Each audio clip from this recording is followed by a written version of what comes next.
And welcome back to Meeting of the Mind, Spiritual Strength. Today I'm here with the great Michael Hitchborn from the Lepanto Institute. Michael, thank you for joining us again. Oh, thanks for having me on.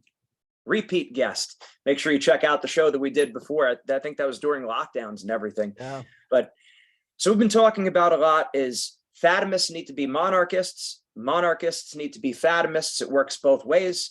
And a lot of people ask, why do I need to be a monarchist at all? And I know we spoke about this before. You have a lot of great insights about this, so I'll let you take it from here.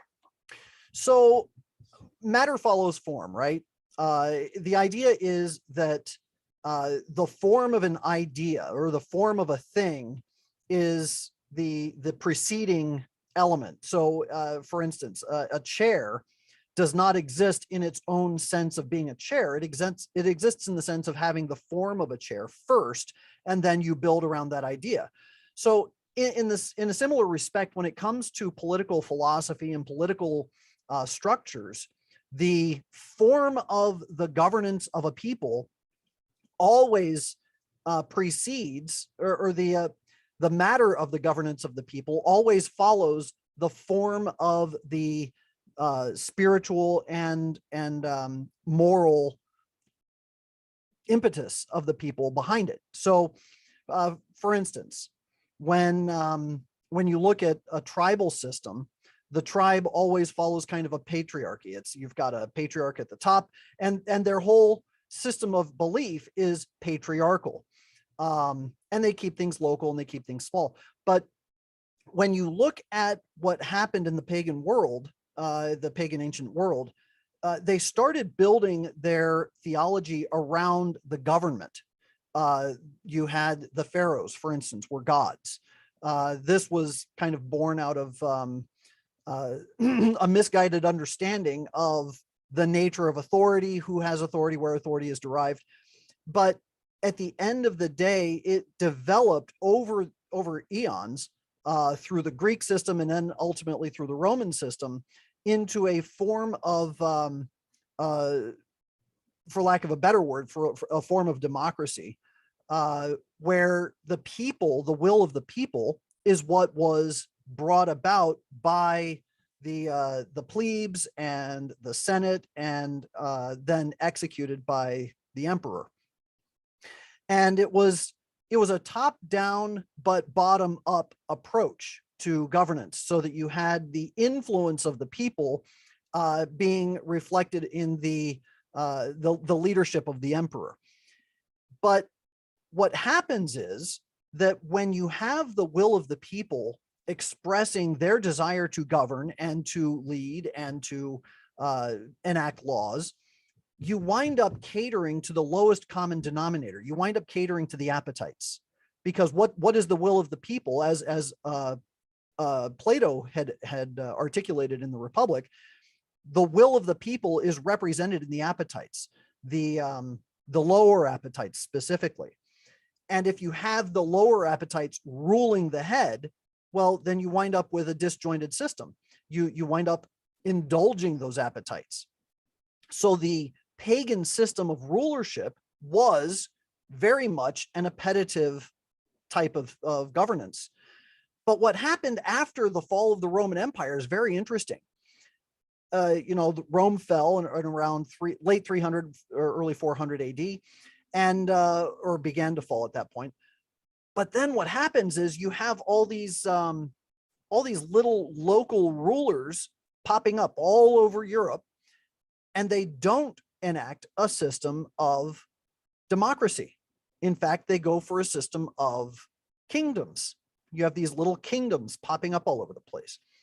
Now, why would they go to a kingdom as opposed to a democracy? Which is what, I mean, they pretty much knew only a democracy up until that point. So why would they go to a kingdom? And the reason is because they had already become Christian. And the Christian ideology looks to Christ as the head of the church. And as a reflection, the king then becomes an executor of the kingship of Christ. And this idea of feudalism was born out of this, which means that the kingdoms that came about all over Europe were not only Christian, but they were a reflection of the governance of heaven itself. And when we turn back to this idea of democracy in the modern world, what we're doing, we're not only upending the Christian ideology of governance, but we are then also saying that we want to have a regular system of revolution throughout our form of governance. We're going to, in an unbloody way, we're going to decapitate the government every 4 years and replace it with a new head. So it's revolutionary in the sense that it is ever revolving.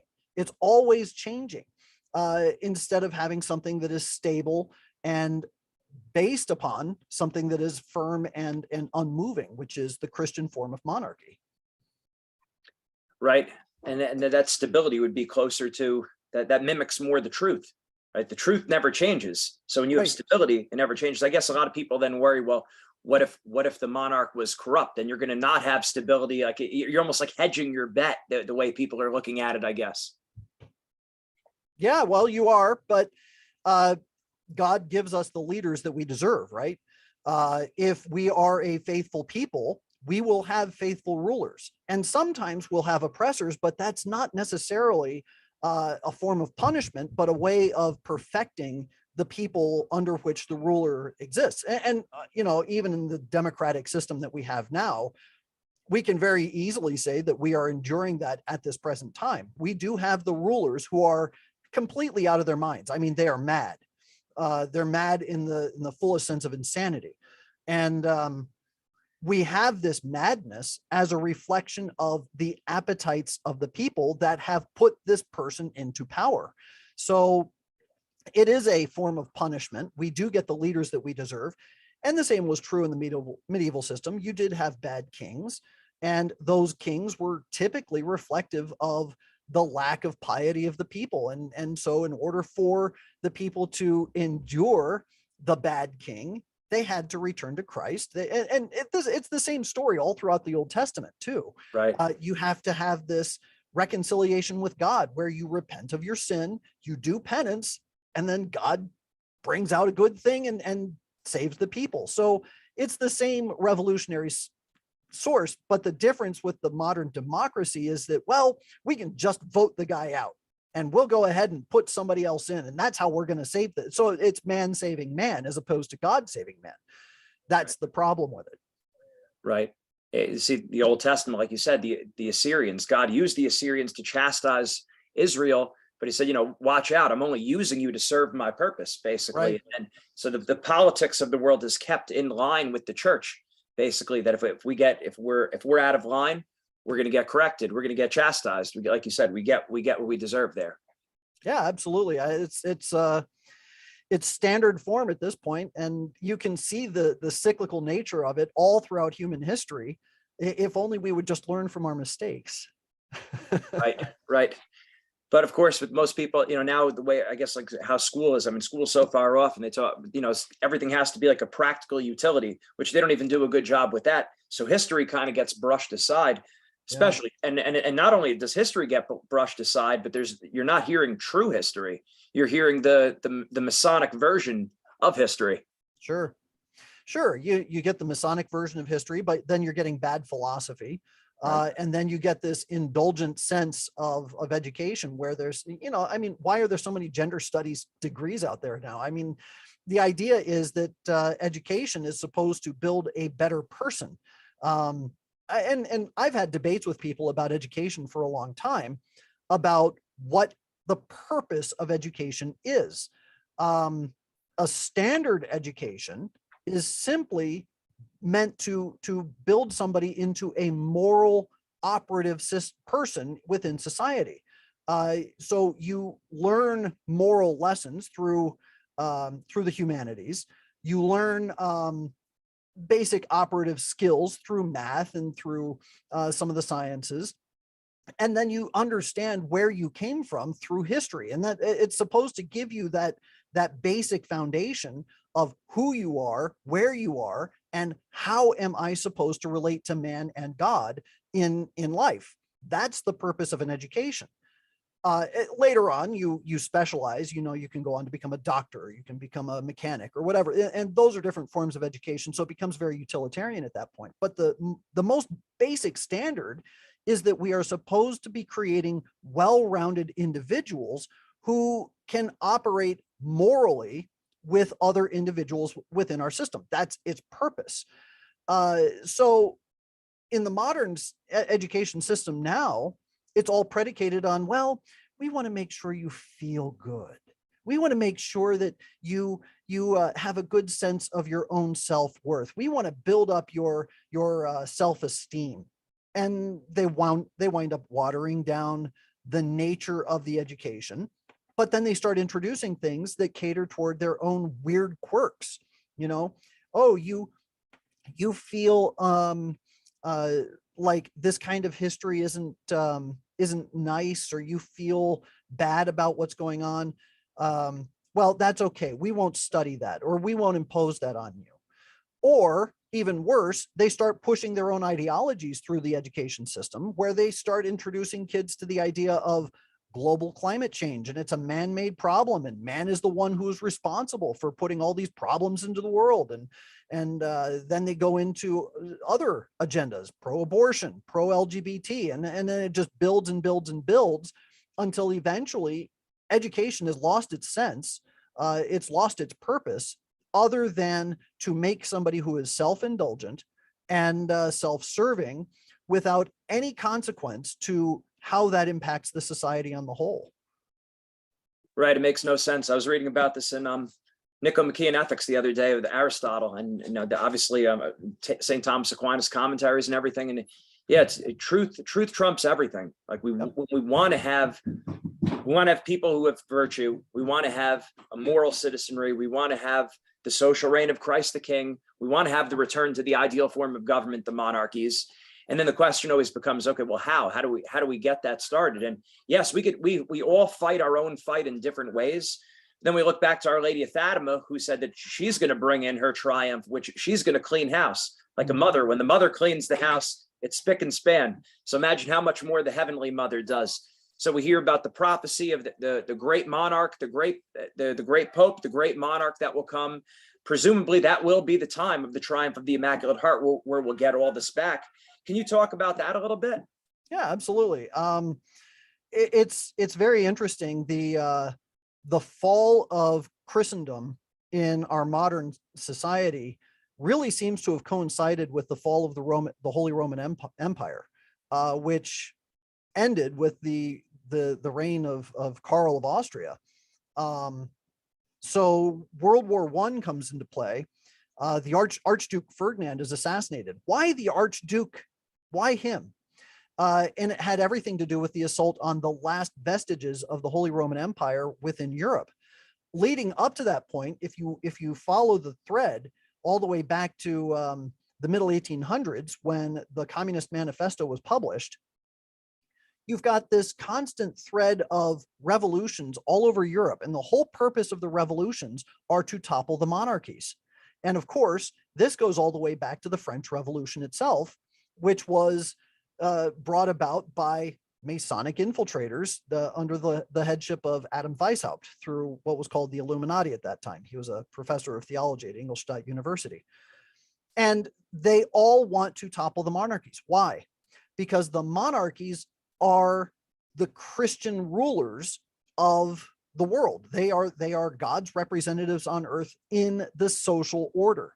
And as you topple the monarchies, you then start putting in these republics. And what are the republics? The republics are democratically run systems of government that allow for it's the market of ideas. So you allow for communism and socialism and LGBT activism and pro-abortion and all the other immoral aspects of society start coming into the public square as fair game. They're now allowed to be propagated as a proper form of conducting affairs within human laws. You look at what happened in the early 1900s, and the majority of the world was against contraception. And then you have the Lambeth Conference, where they said, well, we're going to allow contraception within families as long as it's done to mitigate certain circumstances. And then what happens? The floodgates open up, and now all Protestants are pro-contraception. The Catholic Church is the one holdout.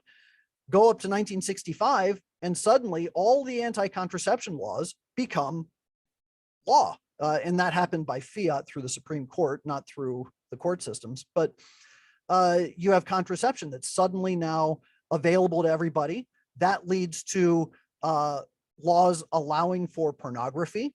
That leads to laws allowing for abortion. And then on and on and on until you're starting to force society to adopt LGBTQ ideologies, so that you're saying, hey, guess what? Gene, you now have to participate in somebody else's sexual fantasy.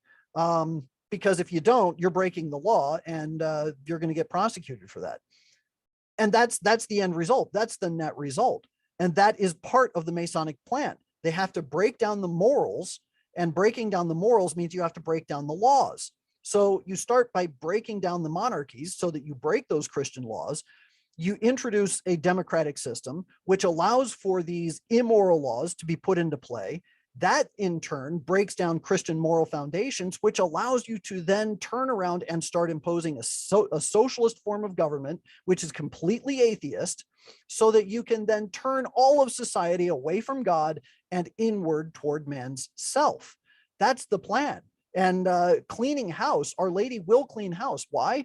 Because in 1917, right after World War I, which is when most of this really got kicked off, because that was what started the end of the Holy Roman Empire, Our Lady promised that her triumph or her Immaculate Heart would triumph. And then you, as you pointed out, you have the prophecies of a holy monarch. Why would you have a prophecy of a holy monarch? And this comes from a time during monarchies. Why would you have a prophecy of a holy monarch? Why suddenly? Well, I think it has to do with the implication that at some point there will be no monarchies in the world, but the monarchies will be restored because we need to have that restoration of the kingship of Christ. It's that simple, really. Right. We break from the social reign of Christ the King. We have the only answer is to return to it. And how do we do it? And that's where is it going to be all of us just pulling ourselves up by our bootstraps, or is it going to be a divine intervention? Of course, like throughout salvific history, it's us cooperating with the grace. Our Lady promised it's going to happen. It's going to happen. The question is when. How devastating do we want things to get before enough people step up and do the things Our Lady said to do? And as far as the faithful of what we have control over, we can't control the Pope and the Magisterium. We could maybe write to them or request certain things. But as far as on our end, we have our mnemonic, Roman Catholic SOS, Rosary daily, consecrate ourselves to her Immaculate Heart, scapular, wear the brown scapular, offer up our sufferings, and Saturdays, the first Saturday devotion, that when enough people do that, then we'll finally see the triumph of the Immaculate Heart. So she'll reward us for doing what she told us to do, but it comes down to us taking that action, cooperating with the grace. It's not going to be something we just solve on our own apart from Our Lady. Right. Well, it's I'm trying to remember how that phrase went. Somebody wrote it once. God created us without us, but he will not save us without us. And in that same respect, we do have to participate with that grace that God affords us. Going back to the Old Testament, you have the Assyrians that come in, and the Babylonians and all that after them. And God warns the northern kingdom, says, look, if you just submit, if you would just go along with this chastisement, this punishment that I'm sending you, this just punishment, if you just give in and go into exile, you'll be returned in a few years and everything will be fine. But no, they're obstinate, and they sit there and they put their backs up and they say, no, we're not going to go. We're going to fight. Why? Because God's always with us. So where are the prophets? Let's get the prophets to talk to us. And what do the prophets say? Go into exile. And what do they say? No. And they're obstinate. They're obstinate against even God's prophets. And what happens is they get annihilated. They are completely devastated. And the atrocities that took place, the horrible things that happened to the women and children, and just the horrible deaths and sufferings that they endured, because they would not obey. They wouldn't submit to the chastisement. We are being chastised both in society and in the church, and we have to understand that. We're not going to be able to get out of this suffering, this current blight, until we acknowledge that we are being justly punished. We embrace that punishment as a penance, And we say, okay, Lord, I submit myself to all the suffering that has been brought upon me. And I pray that it may end soon. And we follow the precepts that Our Lady gave us. As you pointed out, the rosary, the scapular, the 5 first Saturdays, praying for the Pope, praying for the bishops. And we do that. We follow what Our Lady said. And we will find that her triumph will be brought about because she is the one who's going to do it, not us. Right. Christ needs to be king. Mary's the queen. During the triumph, the world will give her the right, will give her the dignity of calling her what she is, the queen of heaven and earth. That's, again, it's all prophesied. Our Lady of Fatima said it would all happen. And also interesting, I think, about even heretics and schismatics will say every day, on earth as it is in heaven. We're praying that on earth as it is in heaven. Well, if Christ the king is king and Mary's the queen, maybe they wouldn't, maybe the heretics wouldn't acknowledge that Mary's the queen, but they'll acknowledge Christ as the king. Well, so you would then want the form of a monarchy as a government. You're saying on earth as it is in heaven. Yeah. It would make sense. Sure.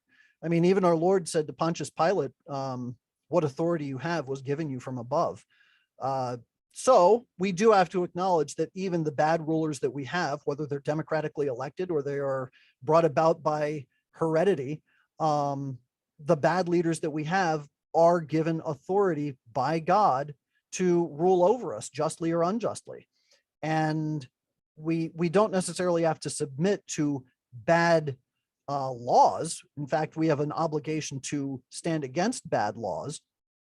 But if there is something that is being imposed on us that is harsh, that is terrible, I mean, just look at the inflation that's going on right now. Why is there terrible inflation? Because man is greedy. Because we do have a very appetitive form of self-governance. How many of us fast twice a week? How many of us actually practice fasting at all?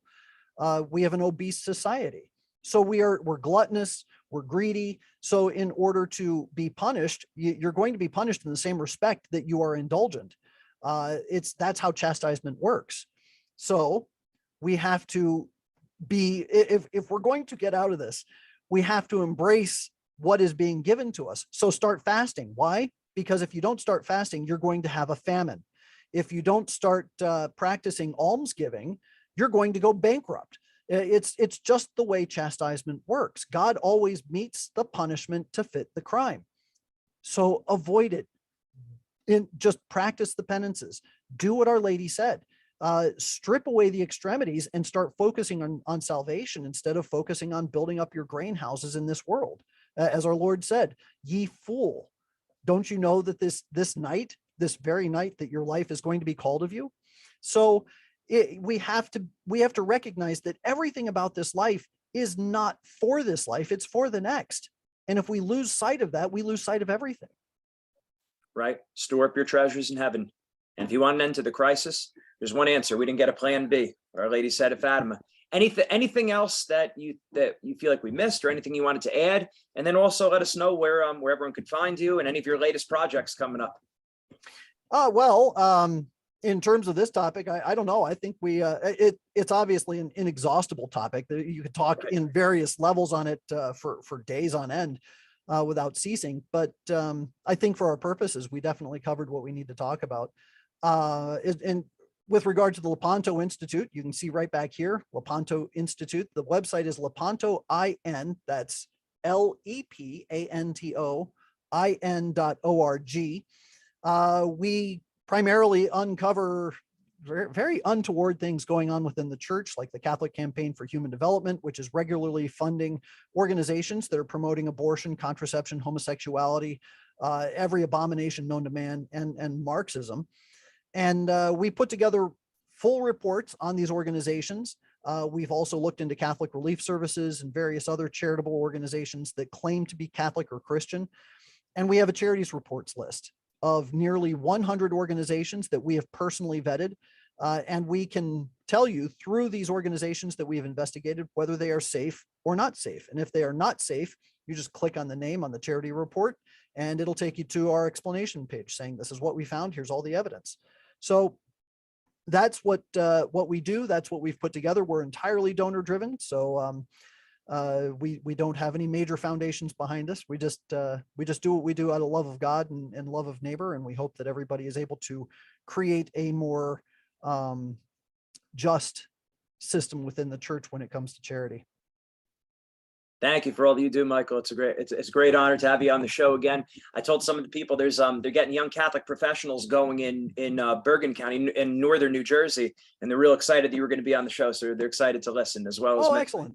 Many of our other viewers. So thanks again, really appreciate it. Reminding our audience, make sure you check out Michael Hitchborn, everything he's got going, Lepanto Institute. And remember, these are not thought-provoking shows. They're not limited to being thought-provoking. This is action-provoking. You have to take action. If you want an end to the crisis, there's no plan B. You need to follow Our Lady's commands of Fatima, Roman Catholic SOS, rosary every day, consecrate to yourself to the Immaculate Mother, First Saturday devotion, offer up your sufferings, and scapular, wear the brown scapular. Do those 5 things, you give ourselves the best chance to get out of the crisis. Thank you again. Have a great day. God bless you.